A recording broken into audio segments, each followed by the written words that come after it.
자, 반갑습니다. 8월 29일 월요일 돌아온 적풍의 증시풍향계. 자, 월요일입니다.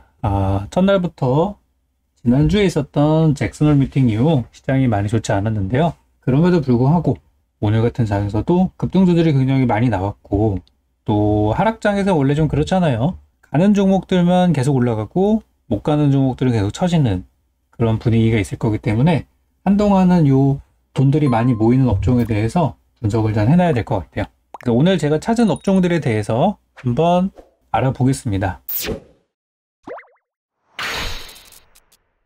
오늘은 상한가는 없었어요. 상한가는 없었던, 장이 별로 안 좋았으니까 상한가 없는 날이었고, 일단 첫 번째로 지금 금리 인상 우려가 좀 있습니다. 우리 정부에서 원래는 지난번에 우리 빅스텝을 한번 했잖아요. 0.75 금리를 올린 다음에 다음부터는 베이비 스텝으로 가겠다. 한 단계 한 단계인 0.25씩 가겠다라고 얘기를 했었는데, 이번에 그 한국은행 이주열 총재가 이야기한 것이 뭐냐면은 우리나라가 미국의 금리 흐름에 맞춰서 우리도 그냥 같이 가겠다, 이런 얘기를 좀 하게 되면서 그러면 미국이 세게 올리면 우리도 같이 올릴 수 있는 거 아니야? 이런 우려가 좀 있다 보니까 오늘 이제 은행 쪽에서 관련주들이 올라가는 모습이었는데요. 금리 인상 관련해서 일단 푸른저축은행 이런 종목들이 바닥에서 조용히 있다가 갑작스럽게 좀 올라온 모습이에요. 그러니까 정확하게는 이미 지난번 우리가 빅스텝을 한번 했을 때부터 돈들이 한번 들어와서 급등을 줬다가 잠복기를 가지고 요번에 다시 한번 올라온 케이스죠. 그래서 미국이 다가오는 9월 달에 자이언트 스텝, 그러니까 이제 한 단계가 아니라 두세 단계 올릴 수도 있다는 우려 때문에 이런 것들이 이제 올라가고 있어요. 근데 제 생각에는 푸른저축은행이 실질적인 수혜주라기보다는 그냥 테마성으로 가는 거다라고 생각을 하고요. 우리 일반 시중은행 1금융권 같은 경우는 금리가 올라간다 그래도 그렇게 막 많이 올라가지 않는데, 저축은행 같은 경우는 우리 생각보다 좀 더 많이 올릴 수 있는 상태다 보니까 시장에서 좀 움직인 것 같아요. 그래서 만약에 진짜 금리 인상 가능성이 높다라고 하면 이런 푸른저축은행 같은 종목들이 더 오를 수도 있겠죠. 그리고 이제 제주은행도 같이 오르는 모습이고 차트는 굉장히 유사한 형태로 가져가고 있습니다. 오늘은 푸른저축은행이 조금 더 강했던 것 같아요. 그리고 금리가 가파르게 올라가면 돈을 못 갚는 사람이 생길 거다. 그래가지고 이제 신용, 채권 추심업체인 고려 신용정보가 오늘 상승하는 모습을 보였습니다. 그래서 이런 것도 금리 인상에 또 수혜주라고 하는데 조금 불편한 종목이지 않나 싶어요. 그래서 좀 올라간 상황이고, 요 세 종목은 올라가는 시기가 되게 비슷하게 올라가기 때문에 같이 묶어서 보시면 좋을 것 같아요. 다음으로는 이제 하락장에 잘 가는 종목입니다. 역시 하락장에서는 품절주죠.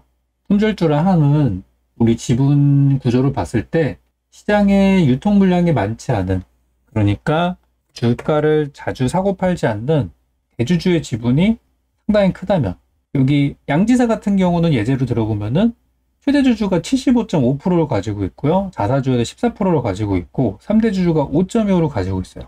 한번 더 해보면 수치가 어떻게 나오죠? 거의 94, 95 정도가 나와요. 그죠? 대충 계산해봐도 95 정도 나와요. 그럼 시장의 유통 물량이 얼마나 되는 거예요?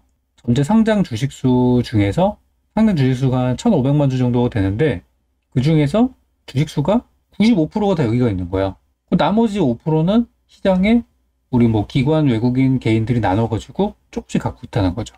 그래서 이 양지사 같은 종목들은 원래 이제 굉장히 작은 돈으로도 움직이는 종목이기 때문에 이제 품절주라는 이름으로 불리고 하락장에서 잘 가는 성향을 갖고 있습니다. 근데 오늘 좀 올랐기 때문에 좀 조심해야 되는 종목이에요, 이제는. 그리고 금비는 오늘 개별 재료도 있었고 같이 이제 유리대란이라는 그런 이슈로 좀 올라가기도 했었고, 혹시 품절주라는 내용으로 상승을 해줬고요. 이런 건 지속성은 없어 보여요. 그냥 단발성 재료가 아닌가 싶고, 신라섬유도 좀 전통적인 품절주입니다. 소대지 컴바인 이런 것도 있고요. 또 사마왕관도 있고 찾아보면 더 있는데, 이런 거는 다들 이제 단발성 시세를 주는 거기 때문에 절대 급등하는 거 따라잡으시면 안 돼요. 잡으시면 일단 거의 고점에서 물린다 보셔야 되겠고, 이런 거 매매하는 방법은 장이 좋을 때 사놔서 나빠질 때를 대비하는 겁니다. 그러니까 마치 우리가 인버스 ETF 사는 거랑 똑같아 보시면 돼요. 여기 코덱스 200 선물 인버스 이거 매매하는 것처럼, 이거 어떻게 매매하죠? 장 좋을 때 사서 나쁠 때를 대비하는 거잖아요. 장 나쁠 때 같이 사면은 그냥 이것도 고점에서 물리는 거예요. 그렇기 때문에 이 품절주를 매매하는 방법은 장이 좋을 때 일부 지분을 떼서 집어넣는 겁니다. 근데 이 ETF 같은 경우는 우리나라 ETF는 그렇게 곱하기 2짜리밖에 없어가지고 이 상승폭이 크지 않아요. 그리고 뭐 코덱스, 코스닥 인버스도 있죠. 코스닥 153물 인버스도 상승폭이 오늘 지수가 빠지는 거랑 비교했을 때 많이 오르지 않는단 말이에요. 근데 품절주 같은 경우는 기대 수익이 오늘 양지사 같은 경우는 뭐 실제 제가 매매했던 종목입니다만 오늘 기대 수익이 25% 올랐어요. 금요일 종가 대비 인버스가 3, 4% 올라갈 때 얘는 20% 이상 올라갑니다. 그래서 이런 종목을 하락장 대비 종목이라고 얘기를 하는 거예요. 그렇지만 따라잡으면 언제나 물리는 거기 때문에 제가 말씀드린 타이밍을 잘 고려해 보시기 바랍니다. 다음은 에너지주입니다. 에너지주는 뭐 계속 그냥 달리는 중인 것 같아요. 오늘은 약간 시장의 특성상 좀 바닥에 있는 이런 뭐 G2파워 같은 종목들도 올라갔었고요. 예전에 이제 무증이랑 또 원전으로 갔었죠. 강원에너지 같은 종목들도 오랫동안 쉬었다가 올라오는 모습이었어요. 강원에너지는 이제 수산화 리튬이라 그래가지고 이제 원자재 쪽으로 된 내용이 있고요.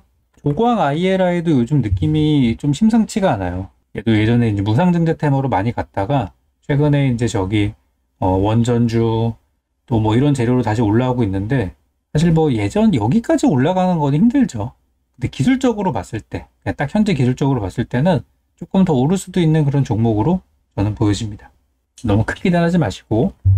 그리고 어떻게 보면 오늘 장 후반부에 가장 좀 핫했던 종목이 아닌가 싶은 우리 고려아연인데요. 고려아연이 이번에 그 원래 재료가 뭐 많아요. 얘네들이 2차 전지 재료도 있고 뭐 여러 가지 폐배터리도 있고 뭐 많은데 풍력도 있고. 근데 얘네가 이제 지금 오늘 터진 이유가 경영권 분쟁 이슈가 좀 나와가지고 고려아연이랑 또 이 고려아연의 어떤 지분을 가지고 있는 영풍정밀 쪽으로 같이 해서 두 종목이 막판에 이제 올라갔는데 경영권 분쟁이라는 재료가 터졌어요. 그래서 요거는 약간 개별 재료 성향도 좀 있고 하다 보니까 진짜 내일 할 거 없으면 이런 종목들이 많이 갈 수 있습니다.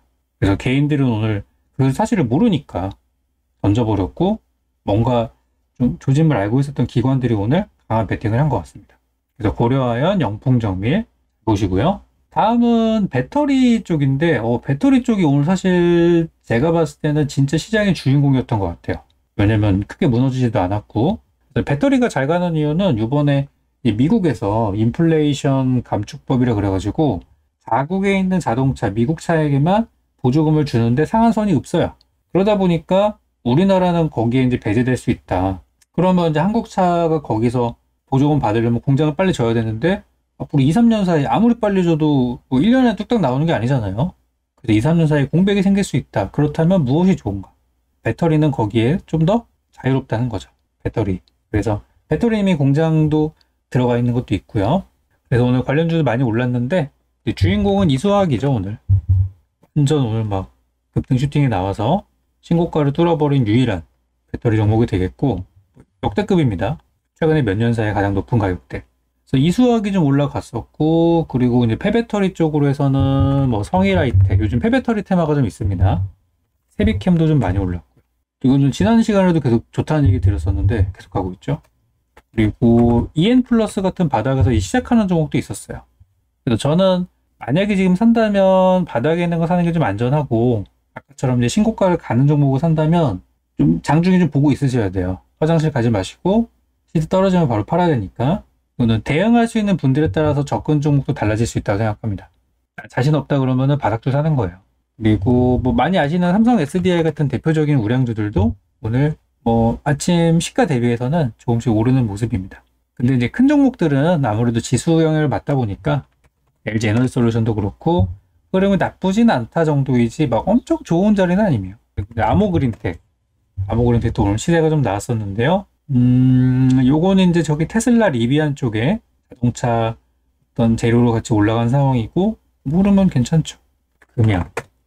금양도 오늘 신고가 가는 모습이었고 근데 투자 경고딱지가 붙었습니다. 너무 올라서 포스코 케미칼도 배터리 소재 쪽으로 해서 가고 있고 그래서 지금 이제 자동차 쪽 종목들도 저는 뭐 지금은 배터리로 좀 가고 있지만 다른 거 따라가지 않을까 생각해요.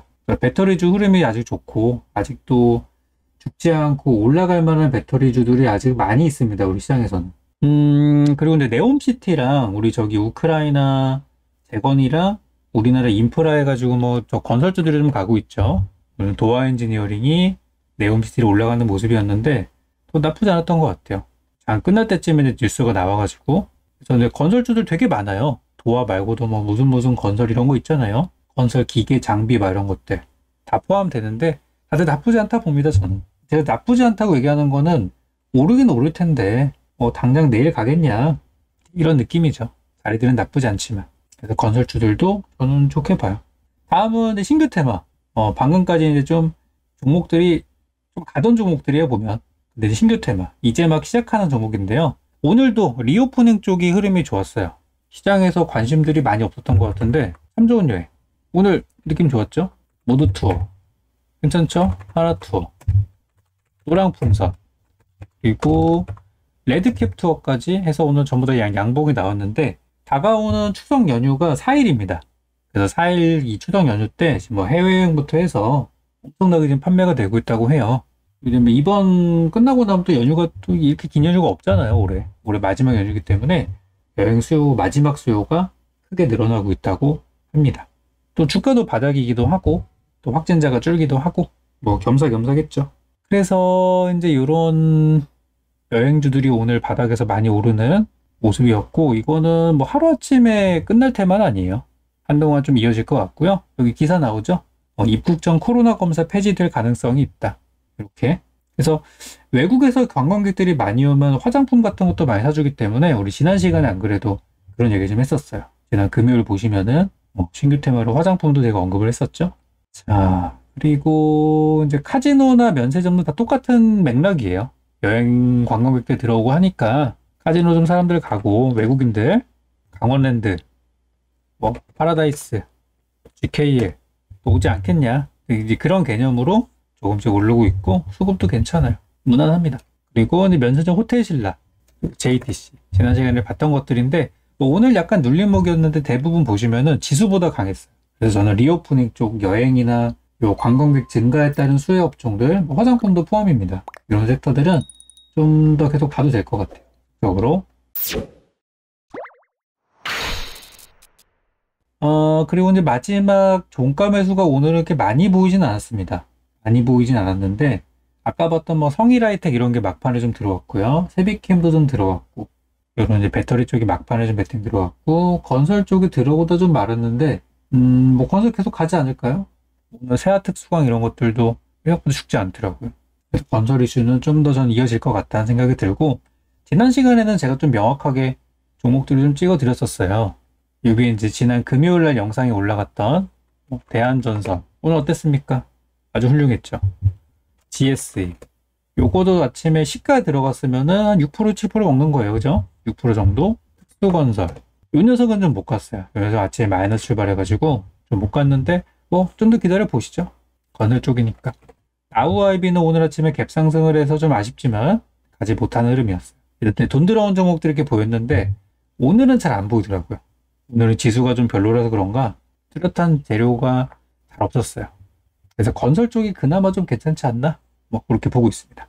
그 이외에는 이제 개별주로 오늘 이제 바이오 제약주들이 의외로 좀 가는 모습이었는데요. 이노테라피 이런 거 가다 말았어요. 가다 말았지만 완전 저점에 있는 종목들 중에서 바이오들이 한번 튀면은 몇 프로 올라갔어요. 오늘 29%. 상한가 근처까지 갔었어요. 이렇게 좀 개별 바이오 주들이 괜찮더라고요. 마이크로 디지털도 오늘 마찬가지.